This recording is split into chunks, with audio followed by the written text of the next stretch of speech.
Yes. Cool. Person to person, even for people who don't feel sick or know it. The virus can spread when people breathe, talk, cough, or sneeze.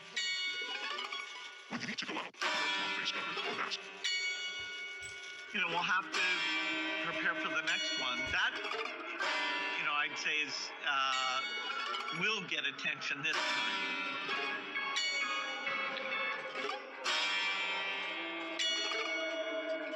Is our insistence now on wearing masks. I mean, masks are very important. They protect you from giving infection to someone else.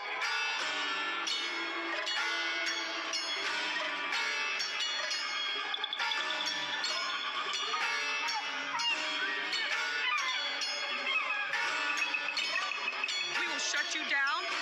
We will cite you. And if we need to, we will arrest you and we will take you to jail.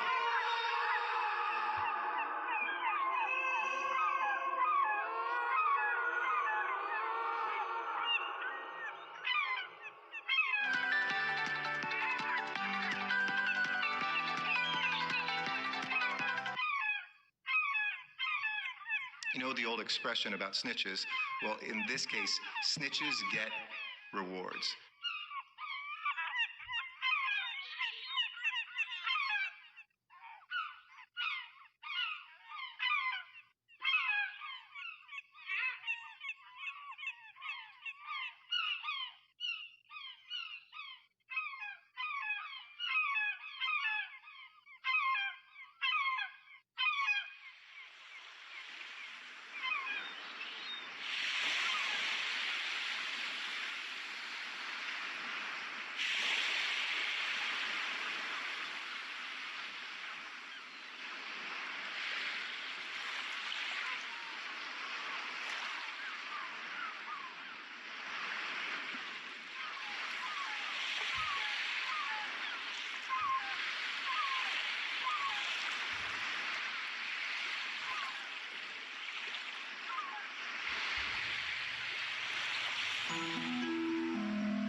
Communities, Eastern Iowa communities, Mid-Michigan communities.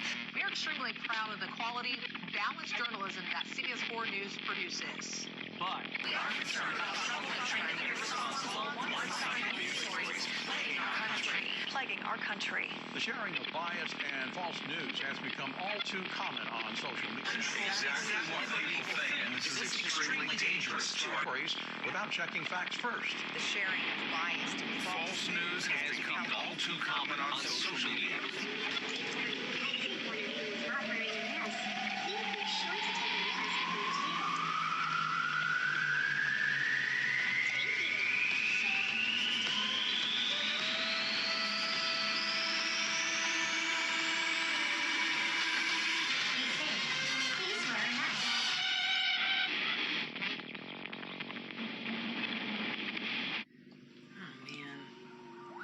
It's a pandemic. These people wear the mask. Putting my health at risk. Baby like that. Baby like 7-Up.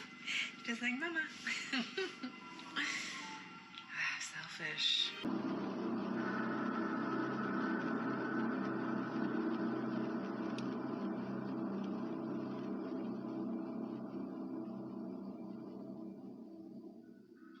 Well, you spoke several times before about ideological subversion. That is a phrase that I'm afraid some Americans don't fully understand. When the Soviets used the phrase ideological subversion, what do they mean by it? Ideological subversion is the process which is legitimate, overt, and open. You can see it with your own eyes. All you have to do, all American mass media has to do, is to unplug their bananas from their ears, open up their eyes, and they can see it. There is no mystery. There is nothing to do with espionage. I know that espionage intelligence gathering looks more romantic. It sells more deodorants through the advertising, probably. That's why your Hollywood producers are so crazy about James Bond type of thrillers. But in reality, the main emphasis of the KGB is not in the area of intelligence at all. According to my opinion and opinion of many defectors of my caliber, only about 15% of time, money, and manpower is spent on espionage as such. The other 85% is a slow process which we call either ideological subversion or active measures, активные мероприятия in the language of the KGB, or psychological warfare. What it basically means is to change the perception of reality of every American to such an extent that despite of the abundance of information, no one is able to come to sensible conclusions in the interests of defending themselves, their families, their community, and their country. It's a great brainwashing process which goes very slow, and it's divided in 4 basic stages. The first one being demoralization. It takes from 15 to 20 years to demoralize a nation. Why that many years? Because this is the minimum number of years which requires to educate one generation of students in the country of your enemy, exposed to the ideology of the enemy. In other words, Marxism-Leninism ideology is being pumped into the soft heads of at least 3 generations of American students without being challenged or counterbalanced by the basic values of Americanism, American patriotism. The result you can see. Most of the people who graduated in the 60s, dropouts or half-baked intellectuals, are now occupying the positions of power in the government, civil service, business, mass media, educational system. You are stuck with them. You cannot get rid of them. They are contaminated. They are programmed to think and react to certain stimuli in a certain pattern. You cannot change their mind, even if you expose them to authentic information, even if you prove that white is white and black is black, you still cannot change the basic perception and the logic of behavior. In other words, these people, the process of demoralization is complete and irreversible. To get rid of society of these people, you need another 20 or 15 years to educate a new generation of patriotically minded and common sense people would be acting in favor and in the interests of United States society. And yet these people who've been programmed and, as you say, in place and who are favorable to an opening of the Soviet concept, these are the very people who would be marked for extermination in this country? Most of them, yes. Simply because the psychological shock when they will see in future what the beautiful society of equality and social justice means in practice, obviously they will revolt. They will be very unhappy, frustrated people, and Marxist-Leninist does not tolerate these people. They will join the links of dissenters, dissidents. Unlike in present United States, there will be no place for dissent in future Marxist-Leninist America. Here you can get popular like Daniel Ellsberg and filthy rich like Jane Fonda for being dissident, for criticizing your Pentagon. In future, these people will be simply squashed like cockroaches. Nobody is going to pay them nothing for their beautiful, noble ideas of equality. This they don't understand, and it will be the greatest shock for them, of course. The demoralization process in the United States is basically completed already. For the last 25 years. Actually, it's overfulfilled, because demoralization now reaches such areas where previously not even Comrade Andropov and all his experts would even dream of such a tremendous success. Most of it is done by Americans to Americans, thanks to lack of moral standards. As I mentioned before, exposure to true information does not matter anymore. A person who was demoralized is unable to assess true information. The facts tell nothing to him. Even if I shower him with information, with authentic proof, with documents, with pictures, even if I take him by force to the Soviet Union and show him concentration camp, he will refuse to believe it until he is going to receive a kick in his fat bottom. When a military boot crashes his balls, then he will understand, but not before that. That's the tragic of the situation of demoralization. So basically, America is stuck with demoralization, and unless, even if you start right now, here, this minute, you start educating new generation of Americans, it will still take you 15 to 20 years to turn the tide of ideological perception of reality back to normalcy and patriotism.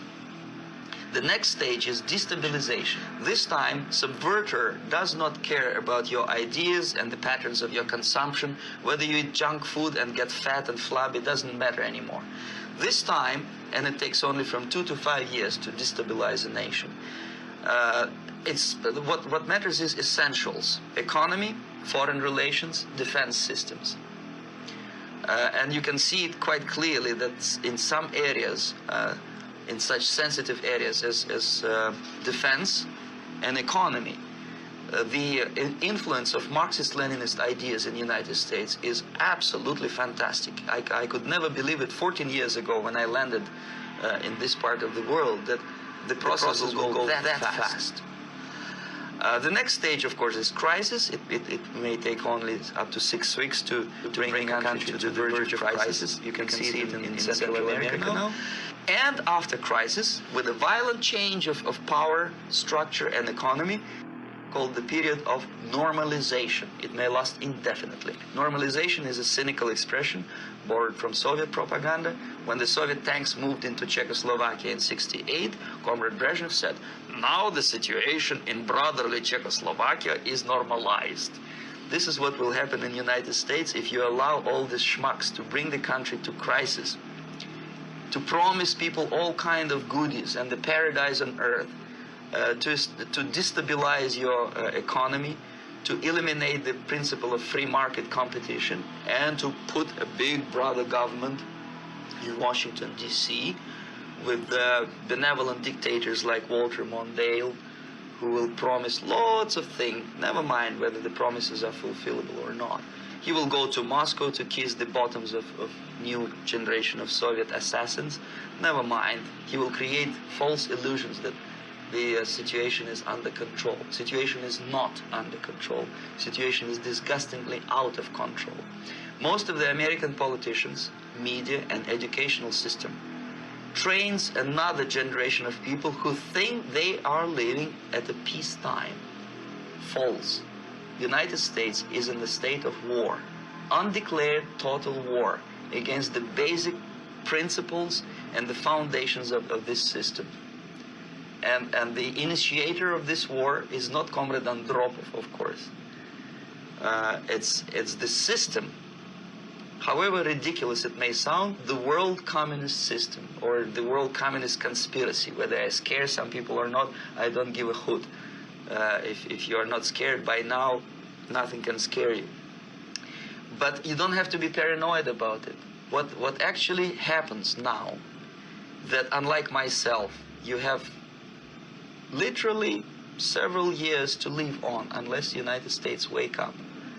The time bomb is ticking. With every second, the disaster is coming closer and closer. Unlike myself, you will have nowhere to defect to. unless you want to live in Antarctica with penguins. This is it. This is the last country of freedom and possibility.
Okay, so what do we do? What is your recommendation to the American people?